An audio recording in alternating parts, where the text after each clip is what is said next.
Welcome to Beyond Better, a podcast that explores a simple but profound idea. We all deserve to live lives we love, and that includes our work lives too. I'm Stacy Ennis, an author and longtime location-independent entrepreneur living in Portugal with my family of 4. Join me as I talk business, location independence, writing, travel, and so much more. All focused on building a life that is beyond better. Welcome. I am thrilled to be back with you today, and I am answering all things Portugal. I get so many questions on our life in Portugal, from very specific details about our schools and things that we choose to do, where we choose to live, up to questions like, why did you move here in the first place? So today I am digging into many of those. I'm going to do this in 2 parts. So today I am focusing on many questions related to school, where we're living, the why behind our move. And the next time I'm focusing a little bit more on some of the legal pieces, how we immigrated legally, or I guess became expats legally. Some ideas on how you can do something similar. But today I want to anchor to a lot of that why and what it's like and what real life is like here in Portugal. If you have questions, please feel free to send them to me at hello@stacyennis.com.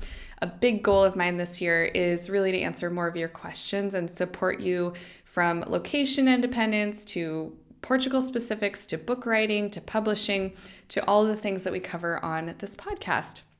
So we're going to dig right in today. Our first question comes from Mike. Mike asks, are your kids in an international or a regular local public or private school? How much does that cost? Is it safe to assume that none of you spoke any Portuguese when you first moved there? What kind of visa did you get? Did you get that visa while you were in Thailand?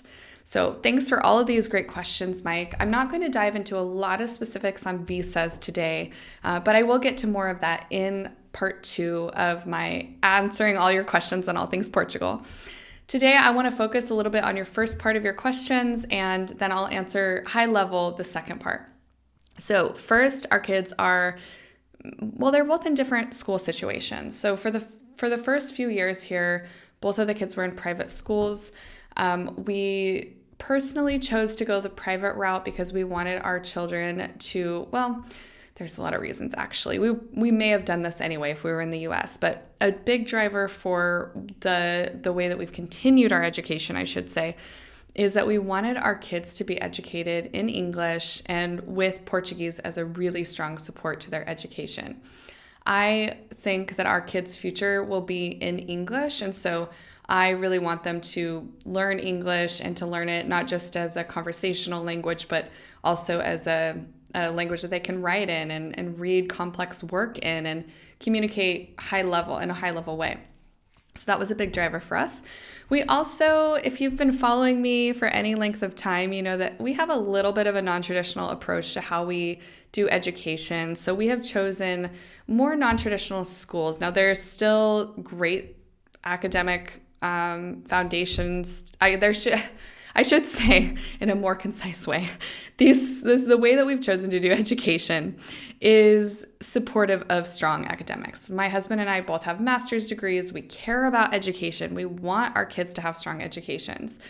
And I don't really believe that the way that education has been done for many decades or longer is the right way to do it. So we've chosen schools that focus on the social, emotional health of our children, that integrate mindfulness and other things into their school day. My daughter's school has gardening as a class, and they really value the individual child as a human and not just as a performer in a cog in a wheel. My son is homeschooled, and I'm not going to go into all the details as to why we chose that path, but I will say it's been an absolutely amazing decision for us, and he's so happy. And part of his home education includes Portuguese. My daughter also gets Portuguese at her school. And we also really this year, especially because of COVID, it's been really hard to fully learn Portuguese, fully immerse into Portuguese culture. But This year, we have made a really strong effort to be more involved in the local community and get better with our Portuguese, which gets us to that next question. Is it safe to assume that none of you spoke any Portuguese when you first moved there? Yes. No, we did not speak any. And it's been kind of slow going, especially with COVID, but it's been something that we're working on, that my kids regularly get educated on. I actually have taken classes too, and am actively trying to learn. I realized I missed part of your question, Mike. So I do want to answer the question on cost, because that's actually a really important question that many people want to know when they're moving to a new country. Can I afford private school for my children? So in the Algarve where we live, we're in the southernmost region of Portugal. Portugal, you can kind of think of it as broken up into 3 core regions if you're looking at a map, because it's a really long country, it's coastal, and we're the bottommost region, so the Algarve. And where we live, schools are less expensive than they are in the Lisbon area, which is kind of that middle band of the country. And then Porto in the north, they tend to be less expensive too. So the schools are a lot more expensive in that kind of Lisbon metro area. In the Algarve, schools range from, I would say, around $6,000 a year up to maybe $12,000 a year. In the Lisbon area, we're more starting on that upper end. So when we were looking at schools, the ones that we were willing to send our kids to were in that like $10,000 to $20,000 range per year, which is crazy. It's so expensive. But I will say that if you go to a quality private school, it's so worth the investment in your children. And we're really glad that we've made that investment in our kids. In Porto, I couldn't give you a good range, but I know that some of the schools that we looked at up there seemed like they were a little bit more in line with the Algarve, where you weren't, yes, they have some that are in that like topping out at 20, even more than 20 a year, but they seemed like they were a bit less expensive than the Lisbon area. Okay, next question from Mike is, what kind of visa did you get, and did you get that visa while you were in Thailand? So we're on what's known as an own income visa. What that means is we bring in our own income from outside of the country, and the legal the legal Portuguese tax designation is non-habitual resident, so NHR. Now, I don't think that the program that we came in on is fully available, but I know that they have some new digital nomad visas and things like that they're coming out with. So I would just say that in general, it's much easier to get a visa here than it is in some other European countries. In Thailand, no, we had such a hard time in Thailand. There were a lot of reasons we left Thailand, but one of the reasons was that we just couldn't seem to get our paperwork through. I mean, we had to leave the country every 3 months to do a visa run, come back while we were waiting for our paperwork to go through, and then we were only able to ever get through paperwork for 1 child and 1 adult. And so even though we were trying hard to do everything legally, there was a risk when I would go out for business, because I traveled a ton when we lived there, that when I tried to come back that they would tell me I couldn't come in. So that for us was a real challenge there that we haven't run into here in Portugal. So thanks for that question, Mike. And again, I'm going to jump into more visa stuff in the next round of questions, but hopefully that will give you a good foundation to start doing some research. All right. Mariana asks, what's it like to live in a different country, different culture? Any inputs or thoughts? I love how open-ended this question is. So if you're new to my world, I have lived in 4 countries outside of the United States. Before we had children, we lived in the Dominican Republic and Vietnam, and then we moved to Ohio for graduate school, back to Idaho, my hometown. Then we moved to Thailand with our children, and that didn't work out, so we moved back to Idaho and then back to Portugal. We were only in Idaho for about 3 or 4 months while we were processing our visas for Portugal. And interestingly, having had all this experience and then also watching others go through this experience, I have noticed some qualities of people that are successful doing this thing, this life, and those who aren't. When I meet people who are just moving abroad for the first time, and I hear some of their expectations or some of their assumptions about what life will be like, I'll often see or hear red flags. that they're probably not going to make it living abroad. And one of the big red flags is that they have an expectation that the world is just going to unfold for them. Now, this is a very American, and I would say maybe also British. If you're British, like just hear me out here. But this just a very entitled mentality of, I'm American and everything, like every country I want to go to, I can, and things should just be doable for me. And, like I'm just going to be able to do anything. I'm sure that I held that same mindset or assumption when I first started living abroad, this idea that like, oh, it's easy. I can just, file paperwork and it'll work out. But it's just not like that. And especially when you add to the mix language barriers and not knowing how systems work, basic things like that you need to do certain things with your car every year. We didn't realize that once we got a big, huge ticket because we didn't file a certain paperwork for our car, and we didn't get any notice about it because all the Portuguese know about it. It's not something that, like in the US, you'd get a reminder or a notice, but they don't do that here. So we got a big ticket. So things like that. You just have to be ready for feeling like a fish out of water, feeling uncomfortable, feeling frustrated sometimes, feeling like you don't know how to do anything, like almost like you're a child again and you have to get help from people.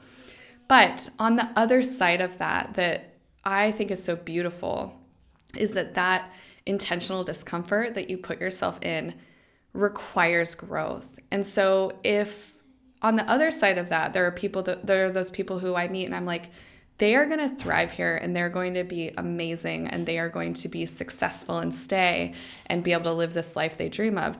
They are the people who are open. They're the people who don't expect the country to conform to them.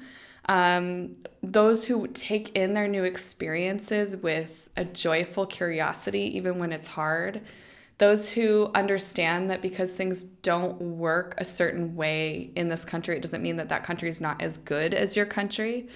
And I think those also who are willing to actually dive into the country and learn and grow with the culture and appreciate the culture and learn the language. Now, I will say that our language acquisition has not been as fast as I thought it would be. And sometimes getting into the culture has been a little slower than I would like. A lot of that for us is having young kids. So we have a lot of extra challenges in just daily life that any young family would have. But it's a slow process and you just keep trying and keep learning and you try out the language and you take classes and you watch, Netflix in Portuguese, a kid's show, and like start learning things like that. Start asking questions. And just, again, be willing to look silly, being willing to fail. And on the other side of that, you will grow. I will say, if you are a person who really likes things to be a certain way, you like things just so, and you really don't like to be out of your comfort zone, if you can't open that side of yourself up before you move or when you move, you're going to have a really hard time. But if you can embrace that differentness and really, really just put out your arms wide open and be willing to try new things and overcome some of the hurdles that you'll face with visas, with paperwork, with buying cars, with paying basic utilities, like little things that just seem like it should be so easy, but it's so hard. You will have an amazing experience in the right country, I will say. In the right country. You have to find a country that really fits for you. Which is a really great segue to the next question. This one is from Anonymous. Anonymous asks, why did you move from Portugal to Boise?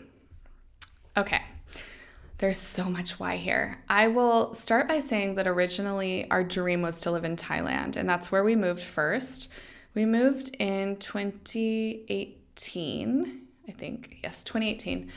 And the kids were so little. They were 3 and 5, which is crazy now. I have a 10-year-old and a 7-year-old, and I look at pictures of them when we moved, and I'm like, oh my God, what were we thinking? It was just, they were so little.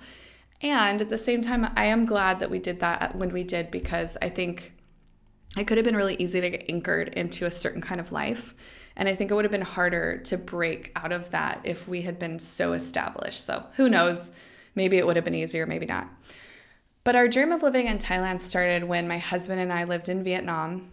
And this was pre-kids, in our 20s, doing the thing. We went on this trip to Koh Chang in Thailand and had the most amazing trip of my life. It was absolutely incredible. We rented a scooter and drove all over the island on that whole week, and we were like living our best life. It was amazing. Ever since then, we dreamed of living in Thailand. It was just so firmly anchored in my soul. That was in 2011. And so when we moved, was it 2011? No, it was 2010. It was in 2010. And when we moved finally in 2018, you can see we'd had that dream for 7.5, 8 years at that point. We had talked about it actively. It wasn't like a little secret dream. It was something my husband and I talked about regularly, about when we would move to Thailand someday. And Thailand did not work out. It was, for so many reasons, not a good fit for us. Core reasons were the dangers of everyday life there, from wild animals. There were king cobras found, like plural king cobras, found a mile from our house. There was rabies found in a dog not far from our house. There was a child mauled by dogs, like attacked by a pack of dogs on a beach not very far from our house. Our house was infested with bats. 200 bats in our attic. What else? So many things. Oh, we had multiple hospital visits just over and over and over for a bunch of reasons. I won't go into a ton of detail unless somebody wants to know about it. Shoot me a message at hello@stacyandis.com and I'll just do a storytelling podcast on our reasons that we left Thailand. But I will say it was such an amazing growth experience for us. And when we were maybe 8 months in, my husband and I were like, this is not working, but we don't want to go home. We're not ready to go back to Idaho. And so we just went on this mad research spree on blogs, YouTube, podcasts, everywhere you can think of, just Googling things. And we originally wanted to move to Spanish, because I speak a little bit of Spanish. Actually, I will say actually speak a lot more than a little. I was nearly fluent when we lived in the Dominican Republic. I could hold, a full hour conversation with somebody who spoke no English, and actually have a very rich, deep emotional conversation with them. So I was nearly fluent. It's rusty now. Please do not test me. If we get on a call or conversation at some point, do not test my Spanish, but it exists and it's there. I have that foundation.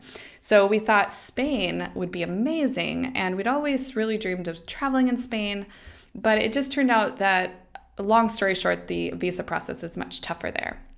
And so we started just seeing things about Portugal, and we eventually decided after a lot of research that it seemed like a great place for us. And so that's why we ended up moving to Portugal.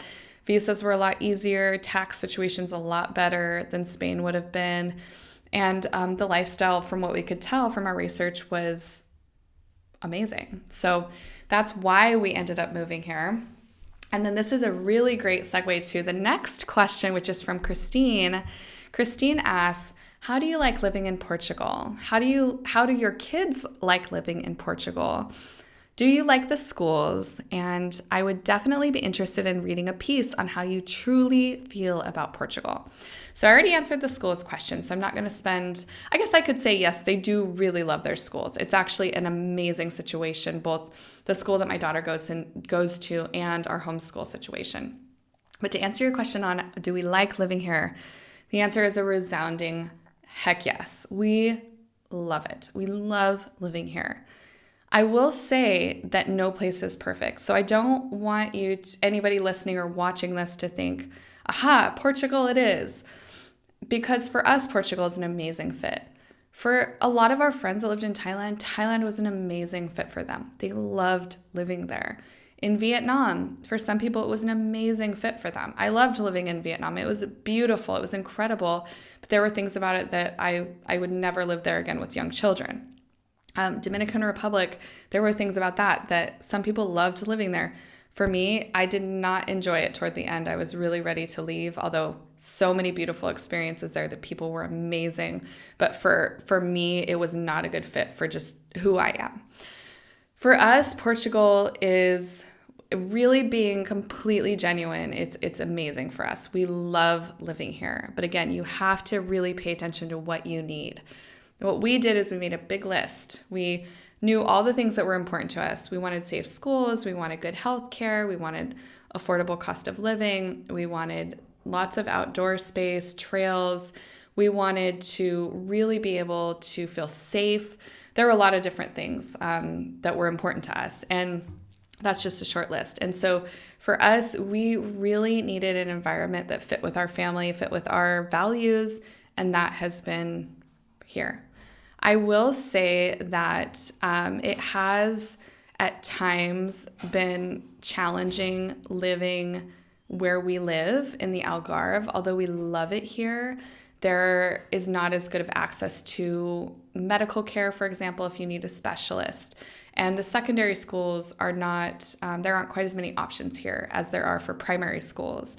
And so if you have older children or you have medical needs, you might want to think about a different part of the region, like the Lisbon area or the Porto area.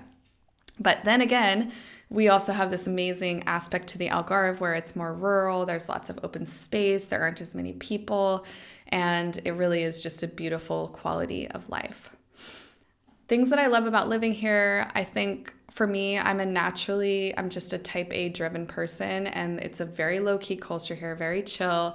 And so I feel really joyful and anchored here. It really helps balance out that part of my personality that's maybe a little aggressive at times. So it's a good balance. I love the weather. I love the lifestyle. I love the pace, people, community, the safety. It's not perfect. We still have incidents here that are unsafe, but not like where we were in the US. A challenge that I face is that I love cities. I loved living in Ho Chi Minh City. You know, we had 12 million people, the energy, the pace. It was just like really filled my driven human soul. And so I miss that. And to counterbalance that, I regularly travel to large cities. In fact, tomorrow I'm recording this, and tomorrow I go to London. And so I get a good balance there.